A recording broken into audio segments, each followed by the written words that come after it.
दोस्तों सबसे पहले तो जरा इस आर्टिकल को देखिए। साल 1528 में मीर बाकी, जो बाबर का सेनापति हुआ करता था, उसने अयोध्या में बाबरी मस्जिद की नींव रखी थी। ये मस्जिद ठीक उसी जगह पर बनाई गई जहां प्रभु श्री राम का जन्म हुआ था और इसे बनाने के लिए वहां पहले से मौजूद मंदिर को ध्वस्त कर दिया गया था। अब मुगलों ने भगवान को उनके घर से तो निकाल दिया, पर इन्हें कौन बताए कि भारत के लोगों के तो दिलों में राम बसते हैं और श्री राम के प्रति हमारी यही श्रद्धा है जिसने सालों तक चले कोर्ट केस के बीच भी किसी के मन से राम मंदिर बनने की आस को खत्म नहीं होने दिया। अब करीब 500 सालों के इंतजार के बाद 2019 में सनातन की जीत हुई है और 22 जनवरी 2024 के दिन रामलला टेंट से निकलकर एक बार फिर से मंदिर में निवास करने जा रहे हैं। पॉसिबल है कि जब आप ये वीडियो देख रहे हो उस समय तक राम मंदिर में प्राण प्रतिष्ठा समारोह पूरा हो चुका हो, लेकिन अगर आप अपने धर्म के प्रति वफादार हैं तो फिर बाबरी मस्जिद के निर्माण से लेकर फिर से राम मंदिर बनने तक के इस सफर को आपको जरूर जानना चाहिए।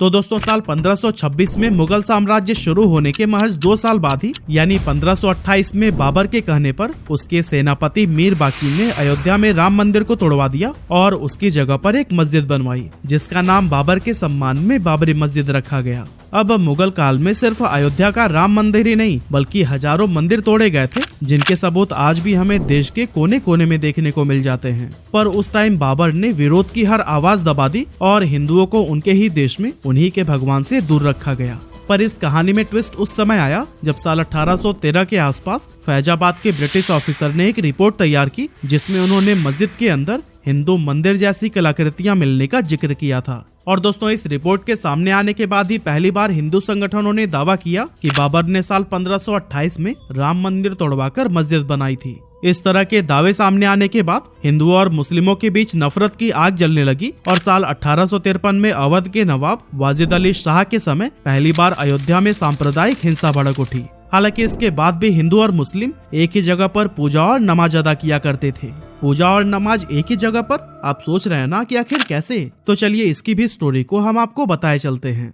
एक्चुअली 1717 यानी कि बाबरी मस्जिद बनने के 190 साल के बाद जयपुर के राजा जय सिंह द्वितीय वो पहले शख्स थे जिन्होंने मस्जिद और उसके आसपास की जमीन को हासिल करने की कोशिश की थी जिससे कि वो एक बार फिर से वहां पर राम मंदिर बनवा पाए। लेकिन लाख कोशिशों के बाद भी राजा जय सिंह द्वितीय को कोई कामयाबी नहीं मिलती है, जिसके बाद वो मस्जिद के पास एक चबूतरा बनवाते हैं और उस चबूतरे का नाम राम चबूतरा रखते हैं ताकि प्रभु श्री राम में आस्था रखने वाले लोग उस चबूतरे पर पूजा कर सकें। अब जब साल 1855 में हिंदुओं को आंतरिक परिसर में जाने पर रोक लगा दी गई जहां मुस्लिम नमाज अदा करते थे, तब हिंदू मस्जिद के बाहर बने इसी राम चबूतरे पर ही पूजा किया करते थे। यह चबूतरा विवादित ढांचे के परिसर के अंदर मुख्य गुंबद से 150 फीट दूर बनाया गया था। इसके बाद आगे चलकर 1859 में ब्रिटिश सरकार ने इस विवादित जगह को तार से डिवाइड कर दिया ताकि हिंदू और मुस्लिम शांति के साथ अलग अलग पूजा और नमाज अदा कर सके। अब दोस्तों साल 1859 में हुई इस घटना के करीब 26 साल बाद यानी 1885 में राम जन्मभूमि की यह लड़ाई अदालत पहुंची जहां निर्मोही अखाड़े के महंत रघुबर दास ने फैजाबाद के न्यायालय में बाबरी ढांचे के बाहरी आंगन में स्थित राम चबूतरे पर बने अस्थायी मंदिर को पक्का बनाने और छत डालने की मांग की, जिस पर जज ने ये फैसला सुनाया कि वहां हिंदुओं को पूजा अर्चना करने का तो अधिकार है लेकिन वो मंदिर को पक्का बनाने और छत डालने की अनुमति नहीं दे सकते। हालांकि इसके कुछ दशक के बाद यानी 1934 में अयोध्या में एक बार फिर से दंगे होते हैं जिसमें बाबरी मस्जिद का कुछ हिस्सा टूट जाता है। हालांकि बाद में इस हिस्से को रिपेयर करवा दिया जाता है, लेकिन यह घटना होने के बाद से यहाँ नमाज बंद हो जाती है। और दोस्तों ध्यान दीजिएगा, यह वह समय था जब देश पर अंग्रेजों का राज हुआ करता था, लेकिन इसके बावजूद देश की जनता बाबरी मस्जिद बनने के 400 साल बाद भी अपने प्रभु के जन्मस्थली को पाने की लड़ाई लड़ रही थी। उस समय न तो हमारी अपनी खुद की सरकार थी और न ही मीडिया को इतनी आजादी थी कि वो इन मुद्दों को देश के हर नागरिक के सामने ला सके। और तो और देश को चलाने वाली कांग्रेस ने भी इन मुद्दों से किनारा किया हुआ था। हाँ, अगर कोई चिंतित था तो वो थी देश की आम जनता जो कि अपनी जान की बाजी लगाकर अपने प्रभु के हक की लड़ाई लड़ रही थी। इसी तरह से समय बीतता जाता है और साल 1947 आता है जब देश को सालों की गुलामी के बाद अंग्रेजों से आजादी मिली थी। आजादी के साथ ही लोगों की ये उम्मीदें भी बढ़ जाती है कि अब तो राम मंदिर बनकर ही रहेगा। लेकिन उस समय की स्थिति तो कुछ और ही बयां कर रही थी। कांग्रेस का कोई भी बड़ा नेता इस मुद्दे पर बात करना तो बहुत दूर की बात है। उन्होंने तो इस मुद्दे को लेकर सीधे अपने हाथ ही खड़े कर दिए थे। और दोस्तों फिर पॉलिटिकल सपोर्ट न मिलने के बाद ही शुरू होता है असली विवाद। 23 दिसंबर 1949 की सुबह अचानक से चारों तरफ यह बात फैल जाती है कि विवादित ढांचे के अंदर भगवान श्री राम की मूर्तियां पाई गई हैं। हिंदू पक्ष ये दावा करने लगते हैं कि बीती रात भगवान श्री राम प्रकट हुए हैं, जबकि मुस्लिम पक्ष यह आरोप लगाते हैं कि किसी ने रात के अंधेरे में चुपचाप वहां पर मूर्तियां रख दी हैं। अब जैसे ही इस बात की खबर चारों तरफ फैलती है, दोनों पक्षों के लोग मस्जिद परिसर में इकट्ठा हो जाते हैं। विवाद को बढ़ता हुआ देख उस टाइम के प्राइम मिनिस्टर जवाहरलाल नेहरू जिला मजिस्ट्रेट के नायर को चिट्ठी लिखकर यह आदेश देते हैं कि मूर्ति को वहां से हटाया जाए और स्थिति को शांत किया जाए। लेकिन के नायर दंगों और हिंदुओं की भावनाओं के भड़कने के डर से इस आदेश को पूरा करने में हाथ खड़ा कर देते हैं। के नायर प्राइम मिनिस्टर नेहरू जी को जवाब में लिखते हैं कि अगर मंदिर से मूर्तियां हटाई गई तो इससे हालात बिगड़ जाएंगे और हिंसा भी बढ़ सकती है। लेकिन दोस्तों जब यह पत्र नेहरू जी तक पहुंचता है, तब वह नायर जी के खत के जवाब में एक और खत लिखते हैं और फिर वापस से मूर्ति हटवाने की ही बात कहते हैं।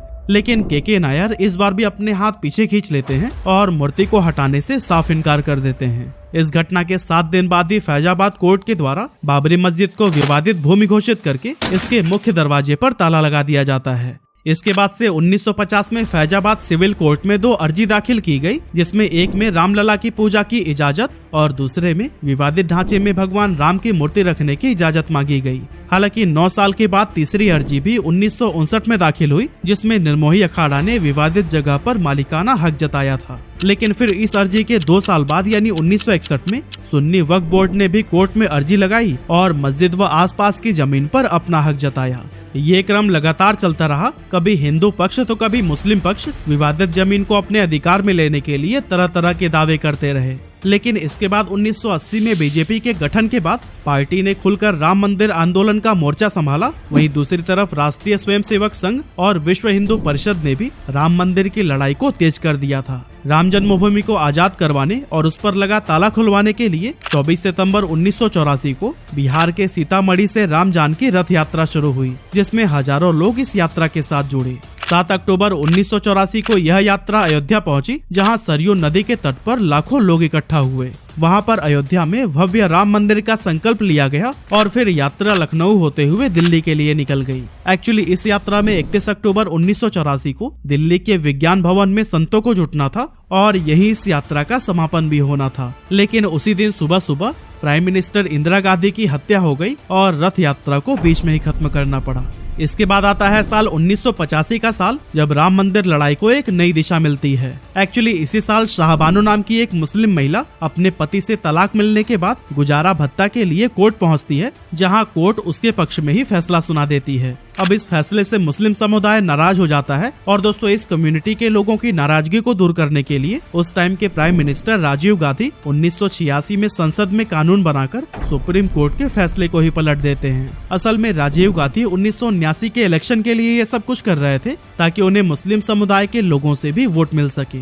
हालांकि राजीव गांधी के इस शर्मनाक कदम से हिंदू उनसे नाराज होकर उन पर मुस्लिम कम्युनिटी को खुश करने का आरोप लगाते हैं, जिसके बाद इस डैमेज को कंट्रोल करने के लिए राजीव गांधी एक और ऐतिहासिक भूल करते हैं और ये भूल होती है हिंदुओं की मांग को मानने की, जिसके लिए वो 1986 में ही 37 सालों से बंद अयोध्या के विवादित बाबरी ढांचे का ताला खुलवा देते हैं, जिससे कि वहां फिर से पूजा अर्चना शुरू हो जाती है। अब देखिए फिर से यहाँ मुस्लिम कम्युनिटी राजीव गांधी के इस फैसले से नाराज हो जाती है और 6 फरवरी 1986 को बाबरी मस्जिद एक्शन कमेटी का गठन किया जाता है। अब इसके बाद से आता है 1990 का साल, जब 25 सितंबर को लाल कृष्ण आडवाणी राम मंदिर के इस आंदोलन को बीजेपी का आंदोलन बताते हुए सोमनाथ से अयोध्या के लिए 10,000 किलोमीटर की रथ यात्रा निकालते हैं। और दोस्तों इस रथ यात्रा के दौरान बिहार में लाल कृष्ण आडवाणी का रथ रोकते हुए उन्हें गिरफ्तार कर लिया जाता है और रथ यात्रा पर यही रोक लगा दी जाती है। लेकिन असल में जिस दिन यह यात्रा खत्म होनी थी, यानी कि 30 अक्टूबर 1990 को हजारों कार सेवक अयोध्या में जमा हो जाते हैं।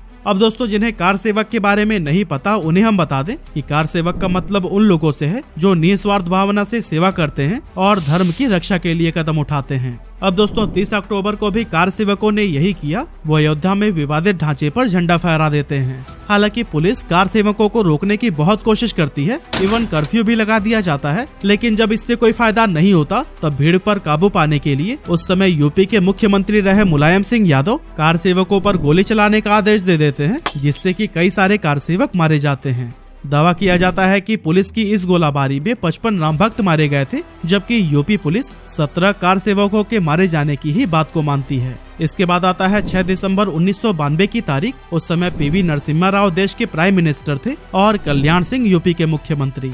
इसी दिन 2 लाख कार सेवक विवादित ढांचे के पास इकट्ठा हो जाते हैं और दोस्तों कहा जाता है कि कार सेवकों के अयोध्या पहुंचने से पहले ही कल्याण सिंह कोर्ट को ये भरोसा दिला चुके थे कि ये विवादित ढांचे को किसी भी तरह का कोई नुकसान नहीं होने देंगे। साथ ही दोस्तों ये भी खबर मिलती है कि कल्याण सिंह ने पुलिस को ये आदेश दिया हुआ था कि चाहे कुछ भी हो जाए वो भीड़ पर गोली नहीं चलाएंगे। वहीं दूसरी तरफ हजारों कार सेवक जो 6 दिसंबर 1992 की सुबह विवादित ढांचे के पास खड़े थे, वो दोपहर तक ढांचे के ऊपर चढ़ जाते हैं और 1:55 पर विवादित ढांचे के एक गुंबद को गिरा देते हैं और फिर 1.5 घंटे बाद यानी करीब 3:30 बजे वो दूसरा गुंबद भी गिराते हैं और फिर शाम के करीब 5 बजे तक वो तीनों गुंबद ही गिरा देते हैं, जिससे कि पूरे यूपी में हाहाकार मच जाता है और स्थिति को काबू में करने के लिए यूपी में राष्ट्रपति शासन लगा दिया जाता है। ढांचा गिराए जाने के कुछ ही घंटों के बाद से कल्याण सिंह जी यूपी के मुख्यमंत्री पद से इस्तीफा दे देते हैं, लेकिन उस टाइम उन्हें देखकर ऐसा लग रहा था कि इस बात का उन्हें कोई मलाल ही नहीं है। और दोस्तों इस बात को उन्होंने 2019 में खुद स्वीकार किया था,